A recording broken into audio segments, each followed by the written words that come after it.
இப்போ இந்த கிராமத்தில் இதுமாரி வாய்க்காலில் இப்போ தண்ணி இப்போ தான் மேட்டூர் டேம்லேருந்து வந்திருக்கு. தண்ணி வாய்க்கால் ஃபுல்லாக தண்ணி ஓடுறதும், அந்த பக்கம் நடவு நட்டுருக்கிறது ஒரு பக்கம், வயலில் சுற்றி தென்னை மரங்கள் சூழ்ந்து இருப்பதும், பச்சை பசேல்னு இருக்கிறது. ஒரு விவசாய குடும்பத்தில் நாங்களாமும் விவசாயம் ஒரு காலத்தில் எங்கள் தலைமுறை முன்னாடியெல்லாம் பண்ணிட்டு இருந்தது தான். இப்போ விவசாயம் விட்டு போயிடுச்சா வழிய இதெல்லாம் பார்க்க மனசுக்கு கண்கொள்ளா காட்சியாக இருக்குது. விவசாயங்கிறது எனக்கு தெரிஞ்சு ரொம்ப நாளாகவே 50-60 வருஷமாகவே ஒரு பெரிய சேலஞ்சிங்காக ஒர்க்காக தான் இருக்குது.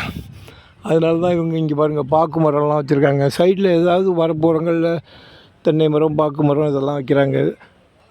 தூரத்தை பற்றி கண்ணுக்கு குளிர்ச்சி இருந்தாலும் அது இருக்குது. இந்த பக்கம் எதிர்பக்கம் பார்த்திங்கன்னா எல்லாம் அறுக்க வேண்டிய வயல் எல்லாம் நெல் தாளெல்லாம் நல்லா பழுத்து போய் அறுக்கிற பதமாக இருக்குது. இன்னும் ஒரு வாரத்தில் இதை அறுத்துருவாங்க. இது அப்படி இருக்குது. சைடில் பனை மரங்கள் எல்லாமும் இருக்குது. கிராமத்துலேருந்து நொங்கு வரும் பனை மரங்கள். இந்த சுற்றுப்புறத்தில் பாருங்கள் தென்னை மரம் ரோடு சைடு ஃபுல்லாக அந்த வாய்க்கால் ஓரமாக வச்சுருக்காங்க. இதெல்லாமும் கண்கொள்ளா காட்சியாக இருக்குது. விவசாய தொழில் எனக்கு விவசாயம் ரொம்ப பிடித்தமானது ஒரு இது. அதனால் அடிக்கடி இதெல்லாம் பார்த்தா மனசுக்கு கொஞ்சம் பச்சை பசேல்னு இருக்கிறதுனால ரொம்ப நல்லாயிருக்கும். அது போடுவேன், வேறு ஒன்றும் இல்லை. Thank you. Ramasamy from Anumanthapuram. Thank you.